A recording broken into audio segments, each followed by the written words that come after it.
In this section, we're going to learn the Fresh MVVM. So the question is, what is Fresh MVVM?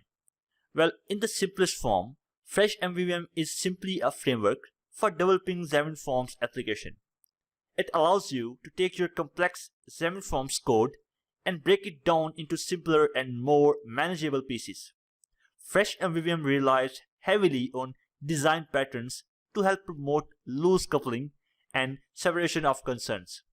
Fresh MVVM supports some of the common patterns that most software engineers talk about, like dependency injection pattern, inversion of control pattern, and model view model pattern. So basically, Fresh MVVM takes an application that might look like this, where all the views and the code, any services or data access are just all twisted together. Where in this application, it's difficult to differentiate what the responsibility of the code, because all the code, services and pages are twisted together, and we cannot differentiate between the code and their responsibility. And any single change might break the entire system.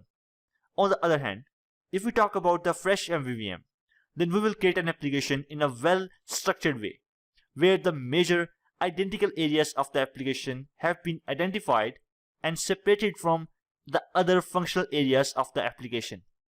Now, I can be confident that if I want to make some change, say, in the first building, then it would not affect anything that happens in the second, third, or fourth building.